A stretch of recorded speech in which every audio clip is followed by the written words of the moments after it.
والسلام على سيد الأنبياء والمرسلين أما بعد فأعوذ بالله من الشيطان الرجيم بسم الله الرحمن الرحيم. یہ سورہ نساء کی ہی تیسری آیت جو آپ نے تلاوت فرمائی تھی اور اس کا ترجمہ اور مفہوم آپ نے سماعت فرمایا. فَانكِحُوا مَا طَابَ لَكُم مِّنَ النِّسَاءِ مَثْنَىٰ وَثُلَاثَ وَرُبَاعَ وَإِنْ خِفْتُمْ أَلَّا تَعْدِلُوا فَوَاحِدَةً. صدق اللہ العظیم. تو تھوڑا سا اس میں عرض کرتا ہوں نکاح کے بارے میں. کل ویسے بھی اتوار ہے، کوئی جلدی تو نہیں ہے جانے کی، ٹھیک ہے. تھوڑا تھوڑا پھر آگے تشریف لے آئیں تاکہ اگر تھوڑی بہت بھی نیند کا غلبہ ہو تو وہ تھوڑا سا دور ہو جائے.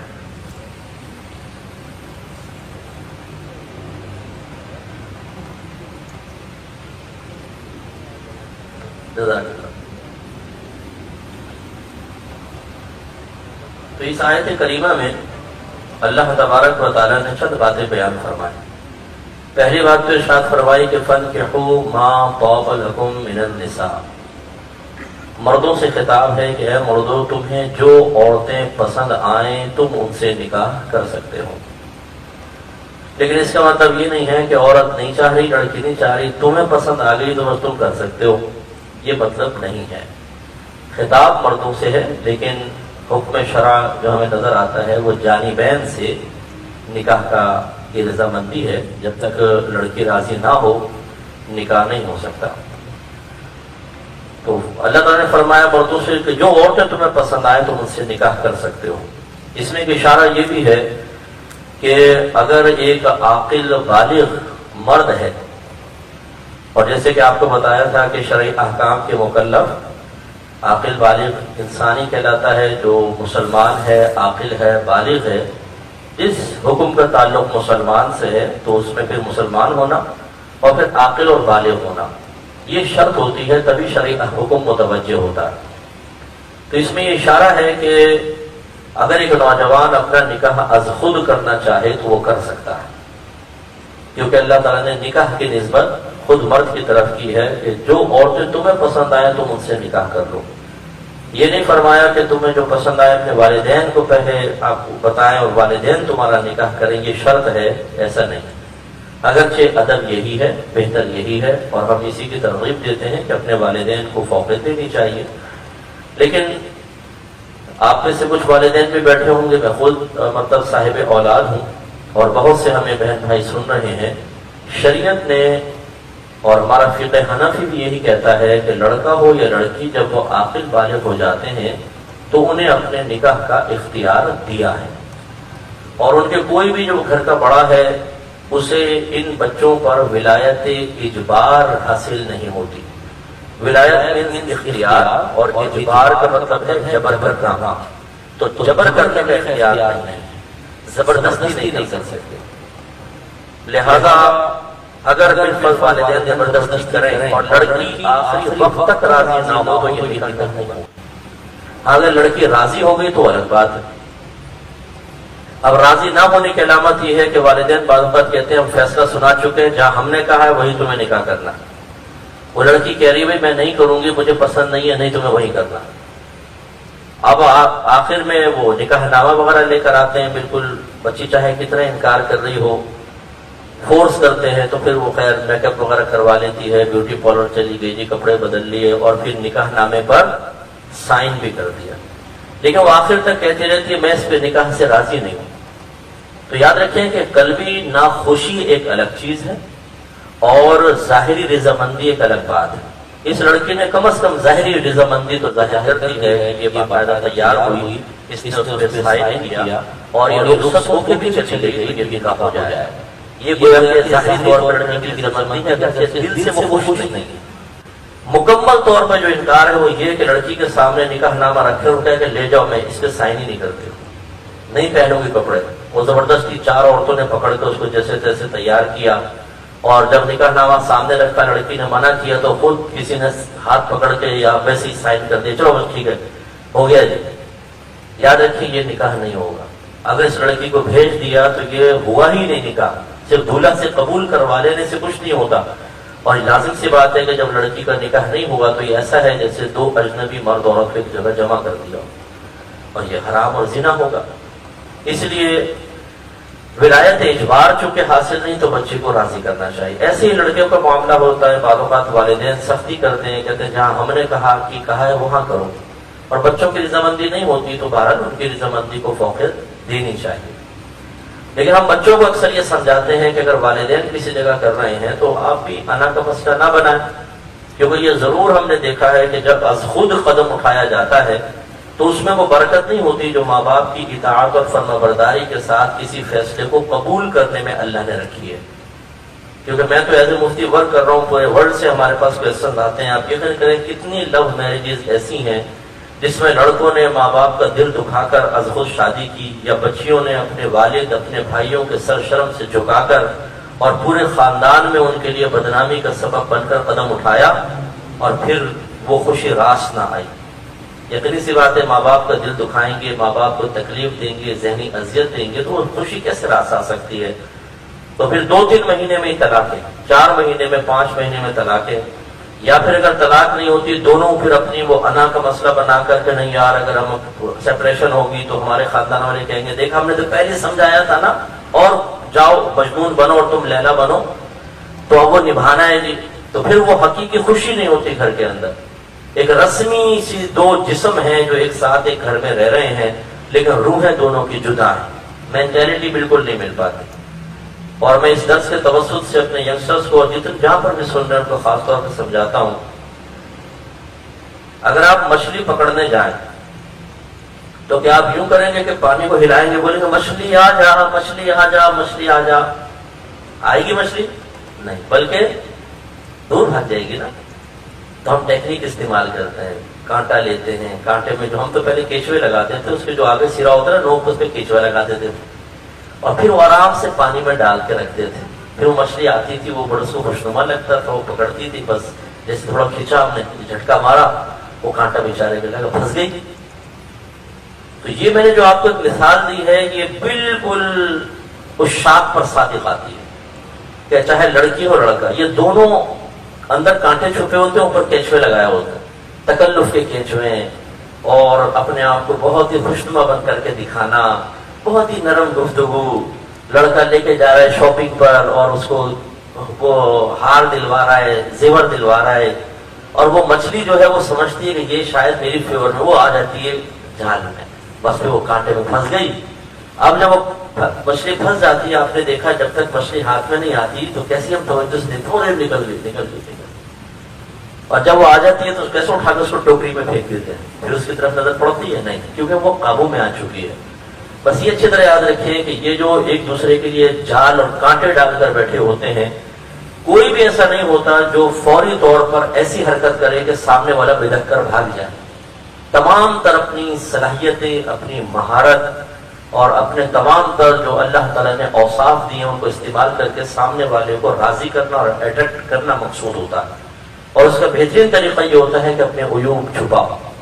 گھر میں تھوکتے رہیں گے، پانی کی کلی وہیں پہ ماریں گے، پچکاریاں ماریں گے، بستر دیکھے تو گندا پڑا ہوا ہے کپڑے اٹھا کے وہاں پھینک دیں گے، موزے اٹھا کے وہاں پر، اور بات پہ گلاس اٹھا کے پھینکنا، غصے میں ہے، پیسے کنجوس اتنے کہ پیسہ خرچ نہ کریں، لیکن جب محبوب کے سامنے پہنچیں گے تو خوب صاف ستھرے کپڑے، سیٹ لگائی ہوئی ہے، اور بڑے نرم، اگر وہ محبوب ناراض بھی ہو تو کوئی بات نہیں، اور ڈانٹ لو کوئی بات نہیں، اور خوب خرچ کرنا، تو سامنے والا سمجھتا ہے کہ یہ تو بڑے ہی نرم دل آدمی ہے اور باقی اس کے ساتھ میری زندگی بڑی اچھی گزرے گی۔ اور وہ جو فلاں میرا کزن ہے جس کے بارے میں والدین کہہ رہے ہیں وہ تو بڑا وسیلہ ہے، ایسا ویسا ہے، کیونکہ اس نے تو کوئی جال نہیں پھینکا ہوا نا، وہ تو کانٹا ڈال کے نہیں بیٹھا ہوا، وہ تو اپنے اصل روپ میں ہے۔ یہ جو موازنہ لڑکیاں بعض اوقات، خاص طور پہ لڑکیوں کو میں کہوں گا، وہ اس میں فیل ہو جاتی ہیں۔ نتیجہ نکلتا ہے جب شادی ہوتی ہے، اب آگے مچھلی ٹوکرے میں، بالکل یہ سمجھ لیں جیسے آپ نے بھی کبھی دیکھا ہوگا جب چھوٹے ہوتے ہیں نا تو آپ کسی کھلونے کے شوکیس کے سامنے سے گزرتے ہیں تو آپ کا دل چاہتا ہے کھلونا میرے پاس ہونا چاہیے، تو آپ روتے ہیں، چلاتے ہیں، ضد کرتے ہیں۔ جب وہ کھلونا آپ کے ہاتھ میں آ جاتا ہے، آپ آدھا پونا گھنٹہ کھیلتے ہیں، پھر کیا ہوتا ہے؟ اور بعض بچے تو ایسے ہوتے ہیں اس کھلونے کا پوسٹ مارٹم کرتے ہیں، ٹانگ یہ نکلی، مشین جو موٹر ہوتی ہے نا تو مشین یہ نکلی، ٹائر دونوں، اب خالی ٹائر چلاتے ہیں نا جو، وہ ٹائر جا رہا ہے، گاڑی وہ انجر پنجر ہو گیا پڑی ہوئی سائڈ میں۔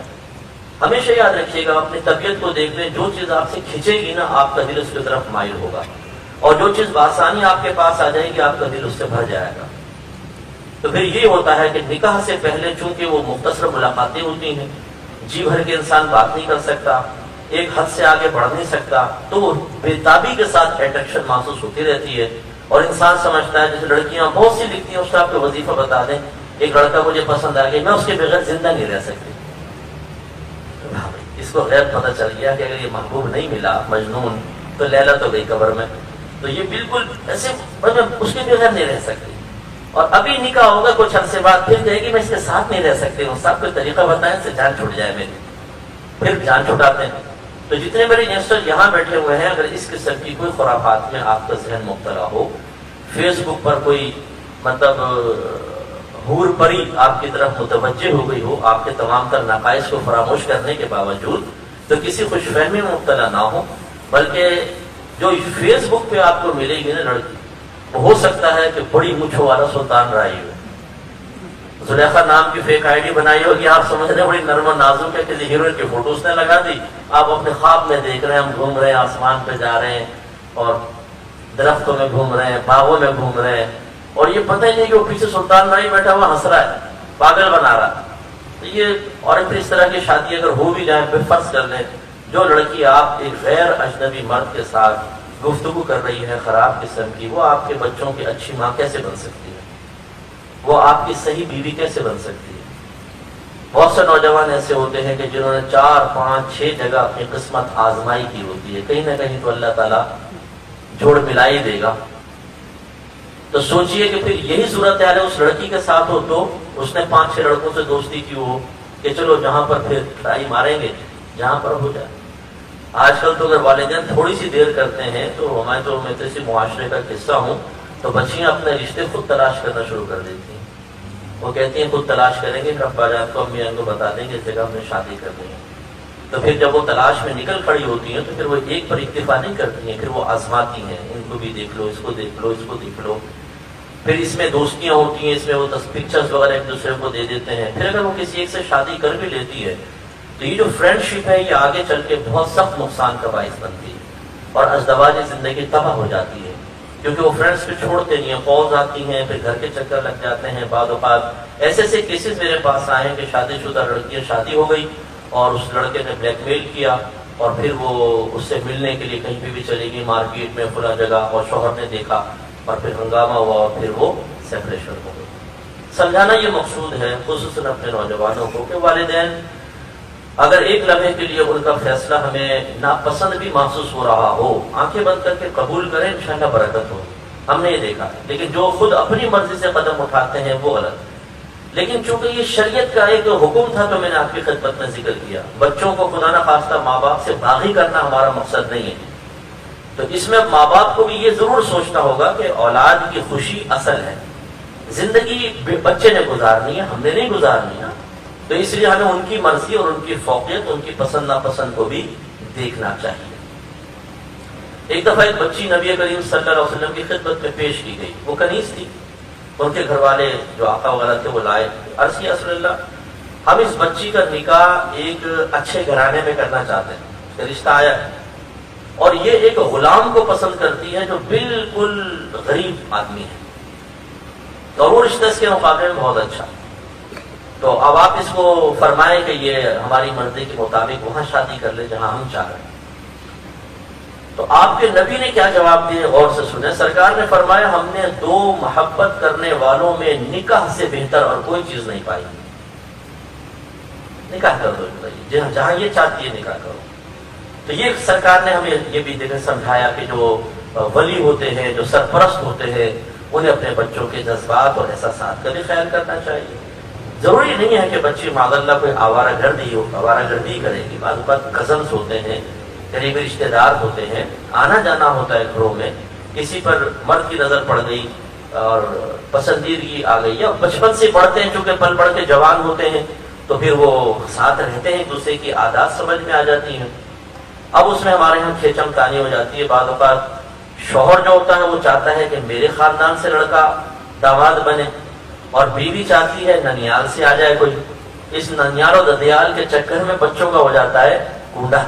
وہ بیچارے پھنس جاتے. تو یہ غلط رویہ ہے، اس پہ ہمیں توجہ کرنی چاہیے. اللہ نے ہمیں قرآن میں سمجھایا فَانكِحُوا مَا طَابَ لَكُم مِّنَ النِّسَاءِ، جو عورتیں تمہیں پسند آئیں تم ان سے نکاح کر سکتے ہو.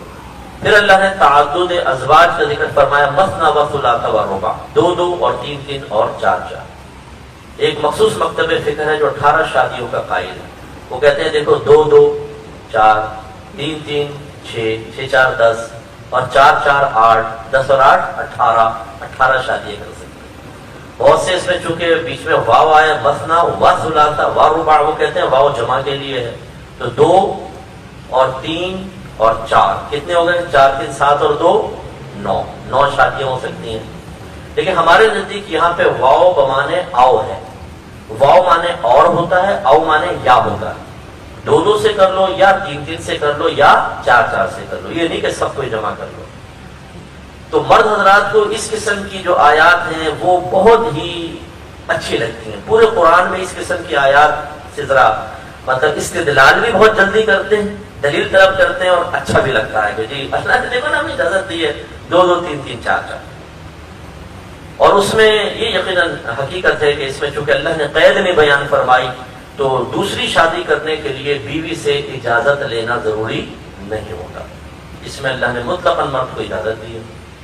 لیکن آگے پھر فوراً اللہ نے بیان فرمایا فَإِنْ خِفْتُمْ أَلَّا تَعْدِلُوا فَوَاحِدَةً، پھر اگر تمہیں خوف ہو کہ تم 2 بیویوں میں عدل و انصاف نہیں کر سکو گے تو پھر ایک سے نکاح کرو. گویا کہ جو عدل و انصاف پر قدرت نہیں رکھتا اس سے صرف ایک پر اکتفا کرنا فرض ہے. اب وہ 2 کی طرف بڑھے گا تو ظلم کی طرف بڑھے گا، تعدی کی طرف جائے گا، زیادتی کی طرف جائے گا. اور اکثر جو دوسری شادی کے خواہاں ہوتے ہیں ان بیچاروں کو مسائل تو کچھ پتہ ہی نہیں ہوتے. ان سے پہلی بیوی کے مسئلے معلوم کر لے کہ بتاؤ نان نفقہ کس کو کہتے ہیں. نان نفقہ تک پتہ نہیں ہوتا کہ نان نفقے کا اطلاق یہ لفظ کن کن چیزوں پہ بولا جاتا ہے اور کتنی مقدار میں وہ چیزیں ہوں تو پھر یہ نان نفقے کا وجوب ادا ہوگا. پھر اپنے بچوں کی تربیت کرنی ہوتی، یہ باپ کے اوپر لازم ہے. اب ایک بیوی سے اگر اولاد ہے پھر بیوی کے حقوق، اس کے مسائل، بچوں کی تربیت. لیکن خواب کے اندر 2 3 4 والا لفظ گھوم رہا ہوتا ہے تو پھر دوسری شادی کر لیتے ہیں. اب ایک تو عدل و انصاف نہیں کر پاتے. پھر جو ایک اللہ نے عورت کا حق رکھا ہے کہ اس کو علم سکھائیں، اس کو نیکی کا حکم کریں، اسے برائی سے روکیں، اپنے بچوں کی صحیح تربیت کریں. 2 بیویوں میں پھر وہ آدمی پس جاتا ہے. کیسے کہ اس کا خرچہ بھی پورا کرنا ہے، اس کا بھی. اور ویسے بھی سوکنوں کو ایک گھر کے اندر رکھنا منع ہوتا ہے. ان کی رہائش بھی کوئی علیحدہ ہونی چاہیے کیونکہ قطع رحمی بڑھتی ہے. یہ دونوں ایک جگہ ہوں گی تو لڑیں گی، اتنا فساد ہوگا. عورت میں ویسی بڑی جیلسی ہوتی ہے، اگر اسکوٹر پہ پیچھے شوہر کے بیٹھی ہو اور وہ اسکوٹر چلاتے ہوئے ذرا ادھر ادھر دیکھے تو وہیں پہ ایک دم زور سے مارتی، ذرا دیکھ کے چلاؤ. ہاں میں تو ویسے دیکھ رہا تھا. ہاں میں جانتی ہوں تمہاری نگاہوں کا مفہوم. تو وہ بیچارہ اور یا ساتھ میں بیٹھی ہے تو ایک کونی یہ اسے لگتی ہے کوچ میں، تو شوہر بیچارہ ویسے ہی گھبراتا ہے. اس لیے وہ کھانستے یہ کر کے بیچارہ تھوڑی ٹیڑھی آنکھوں سے جو کر سکے کر لے، ورنہ تو اب وہ ایک جب ایک ساتھ ہوتی ہے تو وہ کچھ نہیں کرنے دیتی. 2 ہوں تو اور خطرناک. ہمارے ایک عالم دین تھے، ایک عورت نے کال کی، کہنے لگی کہ میں آپ سے شادی کرنا چاہتی ہوں. ڈائریکٹ سیدھی سی کہنے میں بڑی اسٹریٹ فارورڈ ہوں، آپ سے شادی کرنا چاہتی ہوں. انہوں نے کہا بھائی میں تو شادی شدہ ہوں. کہا تو کوئی بات نہیں، شریعت نے اجازت دی ہے 2 شادی کریں 3 کریں تو کیا مسئلہ ہے. انہوں نے کہا چلو ٹھیک ہے میں تیار ہوں، لیکن شرط یہ ہے کہ آپ پھر جب میں آپ سے شادی کروں گا اس کے بعد ایک اور شادی کروں گا کیونکہ مجھے 4 تک کی اجازت ہے. کہہ نہیں میرے بات نہیں کریں گے، ہم میرے بات نہیں کریں گے. اس کے بعد رکاوٹ، یہ اسپیڈ بریکر ہے بہت اونچا، اگر آپ گاڑی اس پہ چڑھائیں گے تو پھسل کے گر جائے گی. اس کے بعد تو یہ عورتوں کا مسئلہ ہوتا ہے. تو شریعت نے منع کیا ان کو ایک جگہ رکھنے کو. اب 2 رہائش، اس کا خرچہ بڑھے گا، بچے پیدا ہوں گے ان کے اخراجات بڑھیں گے، پھر بچوں کی تربیت. پھر ہمارے یہاں ماشاءاللہ جس طریقے سے پروڈکشن کا عالم ہے، اللہ تعالیٰ نے اتنی برکت دی ہے ماشاءاللہ. ہاسپٹل میں جا کر دیکھیں لگتا ہے پورے کراچی کے بچے پیدا ہو رہے ہیں. یہ جو مردم شماری ہو رہی ہے یہ تو میں تو کہتا ہوں بیکار کھیل ہے. یہ آپ اب جیسے گن کر چکیں گے ماشاءاللہ 4-5 لاکھ اور ہوں گے کراچی. پھر آپ گن کر دیکھیں پھر 4-5 لاکھ اور ہوں گے. اتنے بچے پیدا ہو رہے ہیں. اللہ کا بڑا کرم ہے، اللہ نے ہمیں ویسی بڑی برکات سے نوازا ہے. اور ویسے بھی وہ کسی نے مذاق میں کہا غریب کے پاس اور کوئی انٹرٹینمنٹ تو ہے نہیں تو کیا بیچارہ بچے پیدا کرے گا وہ. تو اب اتنے سارے بچے 6 حصے ہیں 8 حصے ہیں. تو اب آپ خود سوچیے میں آپ کی جو بھیانک منظر کشی کر رہا ہوں یہ اس لیے کہ اگر آپ پہ کوئی معصومانہ ارادے بھی ہونا تو واپس آ جائیں. جتنے سر پہ بال ہیں ان کو کم از کم ان کو کافی سمجھیں, ورنہ یہ بھی نہیں رہیں گے بالکل. تو جتنے یہ دوسری شادیاں کر لیتے ہیں پھر یہ کوتاہی کے مرتکب ہوتے ہیں. ایک کی طرف زیادہ چلے گئے, دوسری کو معطل چھوڑ دیا.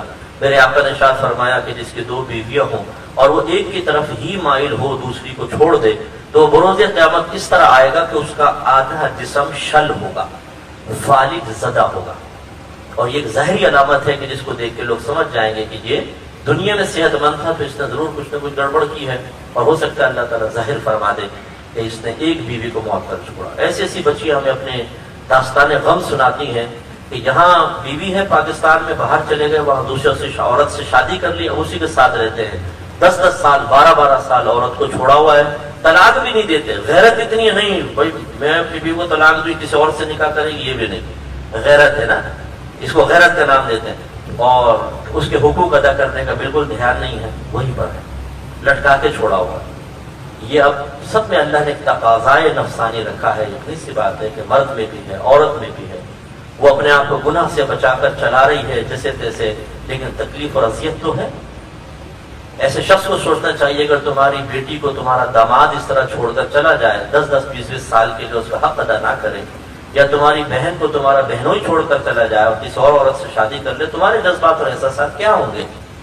تم نے کسی کے بچی کے ساتھ جو ظلم روا رکھا ہوا ہے وہ بہت برا ہے. میدان محشر میں یہ عورت چھوڑے گی نہیں. اگر یہ سوچا کہ چلو منا لیں گے وہاں پر جا کے, نو, وہاں بڑا اجنبیت والا معاملہ ہوگا. تو خلاصہ کلام یہ ہے کہ انسان 2 سے 2 شادی بھی کر سکتا ہے, 3 بھی کر سکتا ہے, 4 بھی کر سکتا ہے, لیکن جبکہ وہ عدل و انصاف کر سکے. اور یہ بہت مشکل کام ہے بیویوں میں عدل و انصاف کرنا. نکاح اللہ تعالیٰ نے اسی لیے مشروع رکھا ہے, اس کے خاص مقصد ہوتا ہے کہ مرد عورت قریب آئے. اللہ نے ایک تقاضائے نفسانی اندر رکھا ہے, وہ یقینی سی بات ہے کہ تعلق سے ہی ختم ہو سکتا ہے. اور وہ رکھا بھی اسی لیے, اگر وہ نہ ہوتا تو پھر رغبت نہ ہوتی تو نکاح نہ کرتے تو توالد تناسل نہ ہوتا, بچے پیدا نہ ہوتے, اور بچے پیدا نہ ہوتے تو نسل قیامت تک نہ چلتی. اور ارادہ الہی یہ ہے کہ قیامت تک انسان پیدا ہوتا رہے اور آزمائشوں کا سلسلہ چلتا رہے. لہذا اس کو کوئی دبا نہیں سکتا, اس کو ختم نہیں کر سکتا. یہ اللہ نے رکھا ہے تقاضا, اور اس کو پورا کرنا ہوگا. اب یہ 2 طریقے سے ہو سکتا ہے, حلال سے یا حرام سے. حرام سے تو یہ ہے کسی بھی اجنبی عورت کے ساتھ آدمی معاملات کرے یا کوئی بھی غلط آدمی طریقہ اختیار کر لے. اور حلال جو طریقے ہیں وہ شادی کر لے باقاعدہ, یا کنیز کا معاملہ رکھا ہے جو اب ختم ہو گیا. پہلے دور میں جب فوجیں دوسروں پر حملہ کرتی تھی, جو ان کی عورتیں قبضے میں آتی تھیں انہیں کنیز کہا جاتا تھا. وہ اگر مسلمان ڈائریکٹ حملہ کر کے ان کے قبضے میں آتی تھیں تو پھر حاکم اسلام تقسیم کرتے تھے, سرکار نے بھی تقسیم فرمائی ہے. جس کے قبضے میں یہ آتی تھیں وہ آقا ہوتا تھا, اور یہ کنیز یا لونڈی کہلاتی تھی. اور شرعی لحاظ سے آقا اپنی لونڈی سے نکاح نہیں کر سکتا, بغیر نکاح کے تعلق جسمانی قائم کرے گا, اور یہ بالکل طیب اور حلال ہوگا, اور جو بچہ پیدا ہوگا اس کا نسب آقا سے ثابت ہوگا. اب یہ اللہ کا حکم ہے, اجازت ہے اللہ کی تھی اجازت. اور یا پھر کسی اور نے کنیز جسے بنائی, پھر اس نے بیچ دی بازار میں, کوئی خرید کر لے آیا اس کو, تو اس سے تعلق جسمانی قائم کرنا بالکل جائز تھا. اور اس سے جو بچے پیدا ہوتا تھا وہ بچے کا نسب اس سے ثابت ہوگا, اور وہ عورت ام ولد کہلاتی تھی, یعنی بچے کی ماں. لیکن یہ مخصوص ٹرم ہے. اب جب یہ آقا اگر فوت ہو جائے تو پھر وہ کنیز خود بخود ہی آزاد ہو جائے گی, ام ولد آزاد ہو جاتی ہے. بی بی ماریہ قبطیہ رضی اللہ تعالی عنہا میرے آقا صلی اللہ علیہ وسلم کی اسی طرح آپ کو تحفے میں پیش کی گئی تھی, آپ نے رکھا تھا ان کو. اور ان سے جب آپ کی اولاد پیدا ہوئی تو سرکار نے ارشاد فرمایا تھا کہ اس بچے نے ماں کو ام ولد بنا دیا ہے. تو یہ اب کنیز کا دور ختم ہو گیا, اب ہے صرف شادی کا. شادی ہو سکتی ہے, اب دوسرا نہیں ہے. تیسرا ایک اور بھی تھا, وہ متعہ تھا. شروع اسلام میں نبی کریم صلی اللہ علیہ وسلم جب صحابہ کرام کو لے کر سفر پر تشریف لے جاتے تھے تو 2-2 مہینے, 3-3 مہینے, 4-4 مہینے گھر سے دور رہنا بسا اوقات پڑتا تھا. اور شادی شدہ لوگ ہوتے تھے, اور تقاضۂ نفسانی بھی سب کے ساتھ ہوتا تھا. اور میرے آقا صلی اللہ علیہ وسلم ایک بہترین لیڈر تھے. بہترین لیڈر وہی ہوتا ہے جو اپنے متبعین کی ہر کیفیت پر نظر رکھے. وہ ان کی مینٹلٹی دیکھے، وہ ان طبعی تقاضوں کو دیکھے، وہ ان کی کمزوریوں کو دیکھے، وہ ان کی ضرورتوں کو اپنے پیش نظر رکھے۔ یہ الگ بات ہے کہ وہ ڈسکس کرے یا نہ کرے، لیکن ایک ایک چیز ان کی نگاہوں میں ہونی چاہیے، وہ ہوتا ہے اچھا لیڈر۔ تو میرے آقا صلی اللہ علیہ وسلم بھی یہ چیز ملاحظہ فرماتے تھے، آپ جانتے تھے۔ تو پھر جب یہ تقاضۂ نفسانی کے معاملات سامنے آنا شروع ہوئے تو سرکار نے اجازت مرحمت فرمائی کہ تم کسی بھی عورت سے وقتی طور پر نکاح کر لو۔ تو مال کے بدلے میں وقتی طور پر نکاح کرنا یہ متعہ کہلاتا ہے۔ یہ شروع اسلام میں جائز تھا، 1 مہینے کے لیے نکاح، 2 مہینے کے لیے، 3 مہینے کے لیے۔ پھر سرکار نے اس کو منع فرمایا، پھر بعد میں دوبارہ اجازت دے دی۔ پھر جب غزوہ خیبر ہوا اس کے بعد سرکار نے فرمایا اب قیامت تک کے لیے متعہ منع ہے۔ تو ہمارے نزدیک یہ منسوخ ہے، اہل تشیع کے نزدیک اب بھی جائز ہے، ہمارے نزدیک یہ منسوخ ہے۔ ہمارے دلائل کے مطابق اہل سنت اس کو منع کرتے ہیں۔ تو اس سے یہ معلوم ہوا کہ بعض ایسے نوجوان ہوتے ہیں جو باہر ملکوں میں جاتے ہیں اور وہ پیپر میرج کرتے ہیں۔ اس کے 2 طریقے ہوتے ہیں، ایک تو صرف اونلی پیپر تیار کرنے ہوتے ہیں جو دھوکہ اور فراڈ ہے، باقی کچھ بھی نہیں ہوتا۔ وہاں کی عورت سے کہتے ہیں تم میرے ساتھ نکاح کرو۔ نکاح کیا مطلب اپنی بیوی ہونا شو کر دو۔ وہ باقاعدہ پیپر بھرتے ہیں، اس کے بعد وہ عورت اپنے پیسے لیتی ہے، وہ اپنے اس میں، اور یہ اپنے راہ پہ نکل گئے۔ یہ ایک تو ہوتا ہے۔ اور ایک باقاعدہ ایسا ہوتا ہے کہ اس میں وہ اپنے آپ کو ظاہر کرتے ہیں میاں بیوی اور ساتھ رہتے بھی ہیں۔ جہاں انکوائری کے معاملات ہوتے ہیں تو مجھے ایسی کسی نے یو کے میں بتایا کہ وہ آیا اور اس نے کورین کوئی تھی خاتون اور اس سے نکاح، ایسی بس وہ نکاح کیا ہے، وہ مشرکہ عورت اور وہ ساتھ رہ رہے۔ تو یہ جو چیز ہے یہ بالکل غلط ہے، اب یہ ہمارے مذہب اسلام کا حصہ نہیں ہے، اس سے اجتناب کرنا ہوگا۔ تو اس لیے متعہ منع ہو گیا۔ اسی طرح ایک نکاح مؤقت ہوتا ہے جس میں پیسہ نہیں ہے، لیکن کوئی کسی عورت سے کہے دیکھو میں یہاں پر، فرض کر لیں کوئی باہر گیا، اس نے کہا دیکھو میں یہاں 6 مہینے اسٹے کروں گا، 6 مہینے کے لیے ہم شادی کر لیتے ہیں، پھر میں تمہیں چھوڑ کے چلا جاؤں گا، اتنے عرصے تم میرے ساتھ رہو، تمہارا کھانا پینا اٹھاؤں گا، سب کچھ تمہیں لباس دوں گا، تمہیں رہائش دوں گا، تمہیں شاپنگ کراؤں گا۔ تو یہ جو ایک مخصوص وقت کے لیے نکاح کرنا ہے اس کو نکاح مؤقت کہتے ہیں۔ اس میں چونکہ متعہ والا معنی ہی ہے تو شریعت نے اس کو بھی منع فرمایا، یہ نہیں کر سکتے۔ تو اب نکاح جو ہے بہت اچھی چیز ہے، اس میں تاخیر نہیں کرنی چاہیے۔ نکاح، بس میں آخر میں ختم کر رہا ہوں کہ نکاح کی 5 شرعی حیثیتیں ہوتی ہیں۔ کبھی تو یہ حرام ہوتا ہے، حرام، کبھی مکروہ تحریمی، کبھی یہ سنت موقدہ، کبھی یہ واجب اور کبھی فرض۔ یہ اس کے 5 درجے ہوتے ہیں۔ اگر تو کوئی شخص ایسا ہے جو نان نفقہ رکھتا ہے، بیوی کا خرچہ اٹھا سکتا ہے، حقوق زوجیت بھی ادا کر سکتا ہے، اور اسے یقین ہے کہ اب نکاح نہیں کروں گا تو میں لازم زنا میں مبتلا ہو جاؤں گا، ایسے معاملات ہو گئے، کوئی عورت سے دوستی ہو گئی ہے اور وہ ملاقات کے بارے میں باتیں شروع ہو گئی ہیں اور یہ نکاح اس کا نہیں ہے، اب اس کو یقین ہے اگر کچھ عورت سے ہوا تو میں اپنے نفس کو قابو میں نہیں رکھ سکوں گا اور زنا ہی متحقق ہو جائے گا، تو اس پہ نکاح کرنا فرض ہوتا ہے۔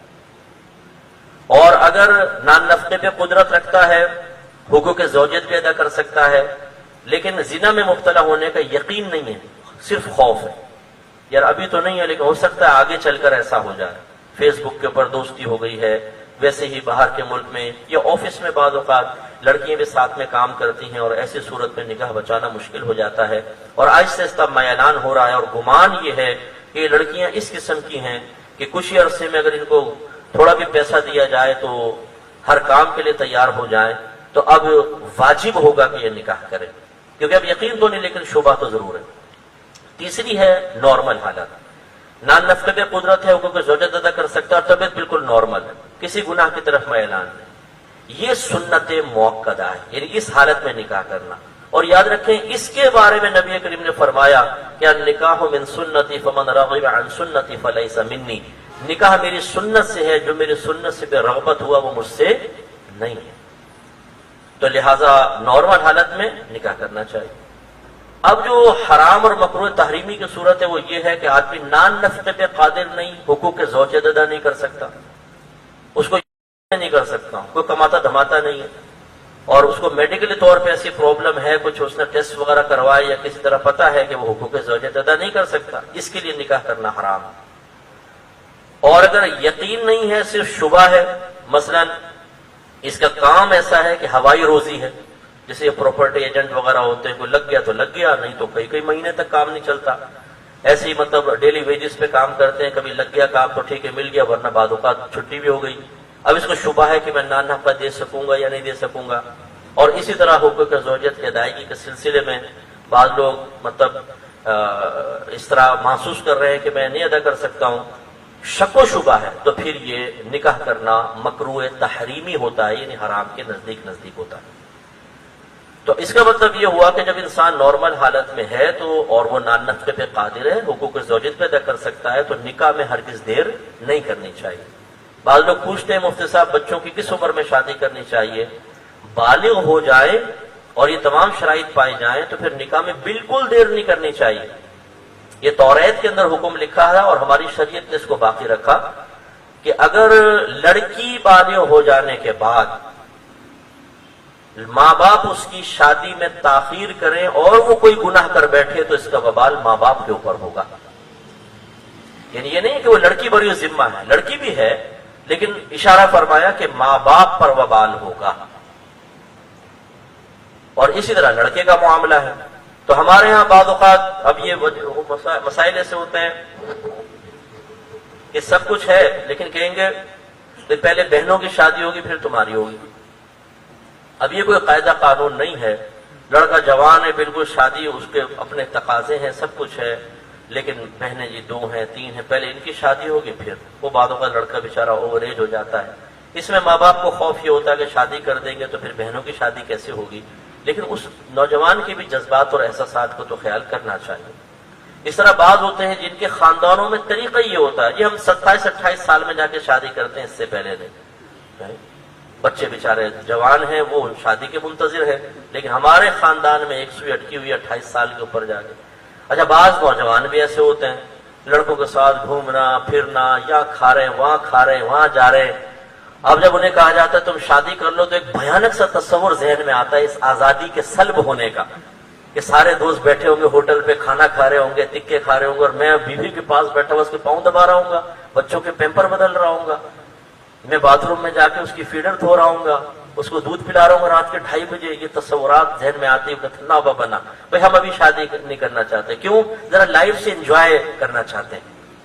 ایسے لڑکے ایسے لڑکیاں، اور اس میں کتنے گناہ کرتے ہیں، اتنے گناہ ہو جاتے ہیں، کچھ انتہا نہیں۔ تو یہ سب فرسودہ باتیں۔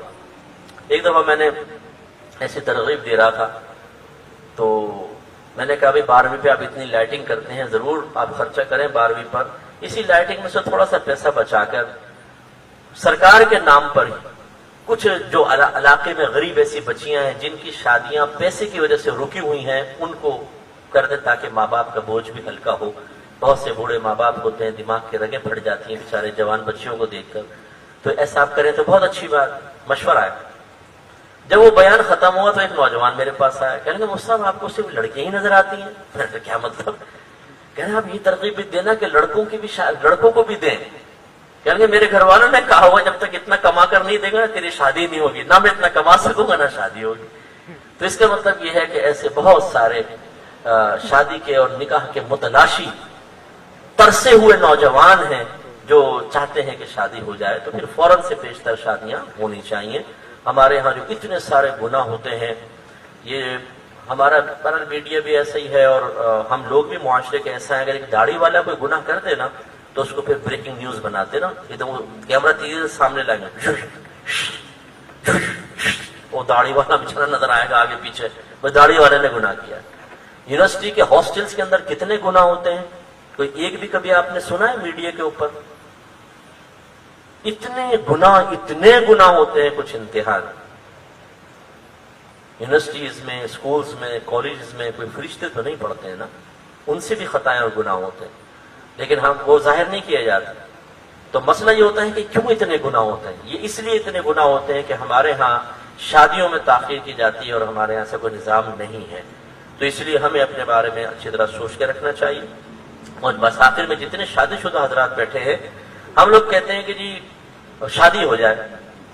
اچھا شادی کا مقصد کیا ہے جی؟ ایک خوبصورت سی بیوی مل جائے، اچھے بچے پیدا ہو جائے، نوکری تو لگی ہوئی ہے، بس منزل مل گئی، جنت آ گئی دنیا کے اندر۔ یہ نکاح کے مقاصد میں سے نہیں ہے۔ اللہ تبارک و تعالیٰ نے اس نظام کائنات کو بڑے معتدل انداز سے چلانے کے لیے بہت سارے اقدامات کیے ہیں۔ اس میں کچھ ذمہ داریاں نبیوں کو عطا فرمائی کہ آپ قوانین شرع ان کو دیجئے اور نافذ کیجئے، حاکم اسلام کو ذمہ داریاں دی ہیں۔ اسی طرح ماں باپ کو ذمہ داری دی، شوہر کو ذمہ داری دی اپنی بیوی کو علم سکھاؤ۔ جتنے شادی شدہ یہاں بیٹھے ہیں، اگر آپ نے اپنی زوجہ کو علم نہیں سکھایا، یہ یاد رکھیں آپ میدان معاشر میں پھنس گئے بڑے بری طریقے سے۔ یا ایھا الذین آمنوا قوا انفسکم واہلکم نارا وقودھا الناس والحجارہ، اے ایمان والو اپنے گھر والوں اور اپنے آپ کو اور اپنے گھر والوں کو جہنم کی اس آگ سے بچاؤ جس کا ایندھن آدمی اور پتھر ہے۔ کیسے بچائیں؟ اپنے آپ کو بچانے کا مطلب یہ ہے کہ علم دین سیکھیں، نیک عمل کریں، گناہ سے بچیں۔ اور اپنے گھر والوں کو بچانے کا کس طریقے سے طریقہ ہوگا؟ انہیں علم دین سکھائیں، نیکی کا حکم کریں، برائی سے روکیں۔ آپ خود نہیں سکھا سکتے تو انہیں ایسے مقام پر لے کر جائیں جہاں پر وہ علم سیکھ سکیں۔ ماشاءاللہ جیسے ہماری اکیڈمی ہے، آپ خود آئیں، اپنی وائفز کو لے کر آئیں، ان کو پڑھائیں اور شارٹ کورسز کروائیں، فرض علوم سکھائیں۔ ہم نے ایک پلیٹ فارم اچھا فراہم کیا ہوا ہے، لیکن اگر کوئی اس میں کوتاہی کرتا ہے تو وہ سخت قابل گرفت ہوگا۔ اسی طرح ماں باپ پہ ذمہ داری ہے اولاد کی تربیت کی۔ وَأْمُرْ أَهْلَكَ بِالصَّلَاةِ وَاصْطَبِرْ عَلَيْهَا لَا نَسْأَلُكَ رِزْقًا نَحْنُ نَرْزُقُكَ، اپنے گھر والوں کو نماز کا حکم دو اور خود بھی اس پر ثابت قدم رہو، ہم تم سے رزق کا سوال نہیں کرتے، رزق تو ہم تمہیں عطا فرمائیں۔ تو اپنے گھر والوں کو میاں پر بھی اور بیوی پر دونوں پر حکم ہے کہ اپنے گھر والوں کی تربیت کریں۔ سرکار نے فرمایا کلکم راعین وکلکم مسئول عن رعیتہ، تم میں سے ہر شخص نگہبان ہے اور اس سے اس کی رعایا کے بارے میں کوسچن کیا جائے گا۔ فرمایا حاکم نگہبان ہے، اس سے اس کی رعایا کے بارے میں، امت کے بارے میں پوچھا جائے گا۔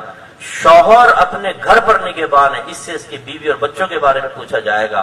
عورت شوہر کے گھر پر نگہبان ہے، اس سے اس کے ماتحتوں کے بارے میں کوسچن ہوگا۔ تو یہ اللہ نے اعتدال قائم کرنے کے لیے ذمہ داریاں بانٹی ہیں، نبیوں پر بھی، حاکم اسلام، پھر ماں باپ پر بھی ڈال دی ہیں۔ تو اس لیے شادی کرنے کا مقصد صرف یہ نہیں ہے کہ نفسانی خواہش کی تکمیل ہو، ہمارے بڑھاپے کے سہارے بچوں کی شکل میں پیدا ہو اور ٹھیک ہے بس زندگی گزر جائے۔ نو، ہمیں اپنے بچوں کو علم دین سکھانا چاہیے، اپنی ازواج کو سکھانا یہ ہم پر فرض ہے، تاکہ وہ اللہ تعالیٰ کے اچھے فرما بردار بندے بنے اور احسن انداز سے جنت کی تیاری کر سکیں۔ اس کے لیے میں آپ سے گزارش کرتا ہوں، اور جو ہمیں میڈیا پر سن رہے ہیں، الحمدللہ الفرقان اسکالر اکیڈمی کئی سالوں سے، اور میں تو خیر اکیڈمی سے بہت پہلے سے بھی میں اسی مشن پر ہوں، علم عام کرنے کے مشن پر۔ میں نے اپنی زندگی کا اوڑھنا بچھونا بنا لیا ہے۔ اللہ کا میں بڑا احسان مند ہوں کہ جب سے میں دین کی طرف مائل ہوا اس وقت سے لے کر اور آج تک میں مسلسل علم کی ترویج، ترقی اور اس کی اشاعت میں اللہ تعالیٰ مجھے استعمال فرما رہا ہے۔ یہ اس کا کمال ہے، ہمارا نہیں۔ الحمدللہ ہمارے الفرقان اسکالرز اکیڈمی میں 6 ایئرز کا کورس ہوتا ہے، 5 سال کا عالم کورس ہے، 1 سال کا مفتی کورس ہے۔ ہر ایک اس میں آ سکتا ہے۔ آپ کی داڑھی ہے نہیں ہے، آپ ٹوپی پہنتے ہیں نہیں پہنتے، آپ پینٹ شرٹ پہنتے ہیں، آپ آئیے اور وہاں پہ علم سیکھیں، ہم آپ کو منع نہیں کریں گے۔ آپ آگے سیکھیں انشاءاللہ، پھر علم جانیں، ہماری تربیت جانیں اور آپ کا دینی فیوچر جانیں۔ آپ آ کر دیکھیں۔ اسی طرح ہمارے یہاں سنڈے کورس ہوتا ہے، اونلی سنڈے کلاسز ہوتی ہیں عالم کورس کی۔ 8 سال کا کورس ہے، صرف اتوار کو 2 سے 5 کلاس ہوتی ہے، 3 گھنٹے کی۔ شہزاد بھائی آپ نے بھی اٹینڈ کی تھی اس دفعہ، مزہ آیا تھا آپ کو؟ واقعی سے بتائیں بس۔ تو اب شہزاد بھائی بھی سوچ رہے ہوں گے داخلے کے بارے میں، ہو سکتا ہے کہ یہ وتھ فیملی انشاءاللہ یہ بھی داخلہ لیں، کم از کم شارٹ۔ اسی طرح شارٹ کورسز ہمارے ہوتے ہیں، عید کے بعد سے سٹارٹ ہو جائیں گے، 3 مہینے کے کورسز ہیں، جیسے حقوق زوجین کورس۔ آپ میں جو شوہر حضرات بیٹھے ہیں، کبھی مجھے پردے کے پیچھے اکیلے میں ملے، میں آپ سے چند کوسچنز کرتا ہوں، تو پھر دیکھیں کہ آپ اچھے شوہر ہیں یا نہیں ہیں، آپ کو پتہ چلے گا۔ شادی تو ہم کر لیتے ہیں، اچھا شوہر بن جاتے ہیں، ایجاب قبول ہوتا ہے، منہ پہ رومال رکھ قبول کیا قبول کیا قبول کیا، یہ شوہر ہو گئے، وہ بیوی بن گئی۔ 1 سال بعد اللہ تعالیٰ نے نعمت عطا فرمائی، بچہ پیدا ہو گیا، وہ ماں بن گئی، ہم باپ بن گئے۔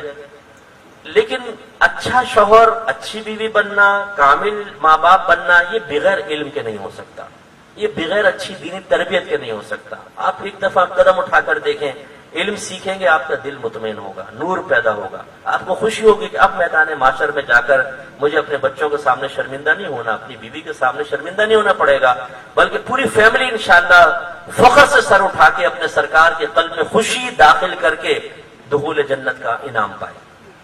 تو شارٹ کورسز میں داخلہ لے لیں، حقوق زوجین کورس، وراثت کورس، طہارت کورس، عقائد کورس، اسی طرح تجارت کورس، گناہوں کی معرفت کا کورس، تفہیم قرآن کورس، تفہیم حدیث کورس، جو آپ کرنا چاہیں وہ آپ کریں آ کر. تو ہمارا کام ہے دیکھیں پلیٹ فارم قائم کرنا. اور واللہ میں آپ کو کہتا ہوں ہم نے اکیڈمی پیسہ کمانے کے لیے نہیں بنائی، دین کی خدمت کے. آپ آئے، اتنا پیارا ماحول، کرسیاں ہیں، اے سی لگے ہوئے ہیں کمروں کے اندر، ٹھنڈے ماحول کے اندر علم دین سیکھے اور اپنے آپ کو دین کے لیے مؤثر بنائیں. بلکہ میں آپ سے گزارش کرتا ہوں کہ آپ علم سیکھ کر، اب بہت سے لوگ، بس آخری بات کہتا ہوں، بہت سے لوگ ہمیں کہتے ہیں مفتی صاحب دیکھیں کتنی بے روی چل رہی ہے، آپ میڈیا پر بیٹھ کر کیوں نہیں بولتے، فلاں ایسا کر رہا ہے، فلاں ایسا کر رہا ہے، فلاں ایسا کر رہا ہے. میں کہتا ہوں بھائی بالکل میں مانتا ہوں ہم ہیں کوتاہی کرنے والے اور بہت بڑے مجرم ہیں. اب آپ کو کرنا یہ چاہیے کہ آپ عالم دین بنیں اور ہماری کرسی پہ آپ بیٹھیں. ہمیں دھکا دیں سائڈ میں کیونکہ ہم تو کام کر نہیں سکے.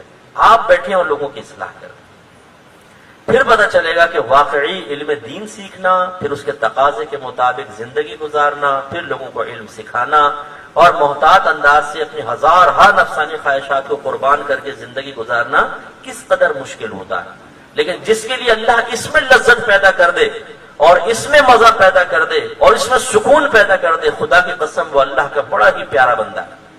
میں قسم کھا کے کہہ سکتا ہوں 15ویں صدی ہجری چل رہی ہے حضور، قرب قیامت کی ساری چھوٹی علامات پوری ہو چکی ہے، صرف بڑی علامات باقی ہیں. قیامت آئی. میرے آقا نعمت امام علیہ سنت نے جو بیان فرمایا وہ میں آپ کے سامنے کہہ نہیں رہا ہوں، ورنہ بس اس کا اشارہ کر رہا ہوں. قیامت تو آئی کر جائے قرب قیامت کے وقت بڑا کام. میرے آقا نے جو صحابہ سے یہ فرمایا تھا، اے صحابہ جو کچھ میں تمہارے پاس لے کر آیا تم ایسے دور میں ہوگے اگر اس میں سے اس کا 10واں حصہ بھی چھوڑ دو گے تو ہلاک ہو جاؤ گے.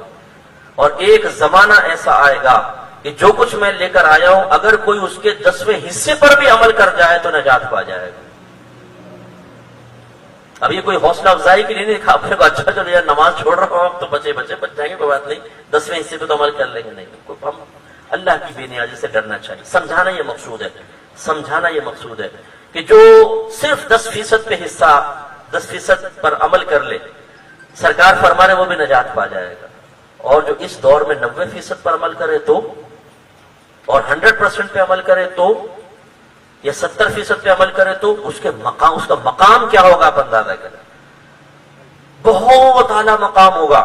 ہمت کریں اور آگے آئیے، علم سیکھیے، اپنے آپ کو اچھا بنائیے، اپنے گھر والوں کو اچھا بنائیں تاکہ میدان معاشر میں پورا یہ علمی گھرانہ اللہ تبارک و تعالیٰ کے رحمت کے سائے میں سکون سے رہے اور فخر سے جنت میں داخل ہو. اللہ تعالیٰ عمل کی توفیق عطا فرمائے. بسم اللہ الرحمن الرحیم، الحمدللہ رب العالمین والصلاة والسلام علی سید الانبیاء والمرسلین. یا ارحم الراحمین یا ارحم الراحمین یا ارحم الراحمین. مالک مولا ہم سب بھائیوں کا، بہنوں کا اس محفل میں شرکت کرنا اپنی بارگاہ میں قبول و منظور فرما دے. اے مالک مولا تمام حاضرین پر اپنی خصوصی رحمت برکت نازل فرما. رمضان میں خاص طور پہ جتنی عبادات کرنے کی تو نے توفیق دی، اللہ تعالیٰ ان سب کو اپنی بارگاہ میں درجہ قبولیت عطا فرما. اگر ہمارے کسی بھائی بہن سے اس مہینے کی متبرک ساعتوں میں رہنے کے باوجود بتقاضائے بشریت کوئی خطا یا گناہ سرزد ہو گیا ہو تو اللہ تعالیٰ معاف فرما دے اور نفس سے مقابلہ کر کے مزید گناہوں سے بچنے کی طاقت اور ہمت عطا فرما. اے مالک مولا ہم سب کے علم میں، عمر میں، روحانی قوتوں میں، درجات میں، رزق حلال میں، کاروبار میں، صحت میں، عمل میں بے حد برکت عطا فرما. اے اللہ ہمیں حاسدوں کے حسد، شریروں کے شر، دشمنوں کی دشمنی، ناگہانی آفات، جادو ٹونے، آسیب، نظر بد سے محفوظ فرما دے. اے پاک پروردگار ہماری تمام فکریں، پریشانیاں، مصیبتیں، آفتیں، ذہنی ٹینشن دور فرما دے. ہمارے بچوں کو نیک بنا، پرہیزگار بنا، ہماری آنکھوں کی ٹھنڈک بنا، انہیں بری صحبت، بدعقیدگی اور برے اعمال سے محفوظ فرما. اے اللہ تعالیٰ ہمارے بچوں کو ہمارے لیے بہت بڑا ثواب جاریہ بنا دے. جتنے یہاں شوہر حضرات بیٹھے ہیں اللہ تعالیٰ انہیں اپنی ازواج کا خیال رکھنے، ان کے جذبات کا، احساسات کا، ان کے نان نفقے کا خیال رکھنے کی توفیق عطا فرما. جتنی بہنیں ایسی تشریف فرما ہیں جو شادی شدہ ہیں انہیں اپنے شوہر کے حقوق کا خیال رکھ کر اپنی آخرت کو بہتر سے بہتر بنانے کی توفیق عطا فرما. جو علم سے دور ہیں، یا رب کریم ہم سب کو علم کے قریب آ کر اپنے آپ کو اس نور سے مزین کرنے کی توفیق و ہمت عطا فرما۔ اے مالک مولا، جس طرح ہم سب یہاں جمع ہوئے جنت الفردوس میں اپنے حبیب کریم صلی اللہ علیہ وسلم کے مبارک قدموں میں دائمی طور پہ جمع ہونے کی توفیق عطا فرمانا۔ صلی اللہ تعالی علی خیر خلقہ و نور عرشہ سیدنا و مولانا محمد وعلی آلہ و صحبہ اجمعین برحمتک یا رحمن۔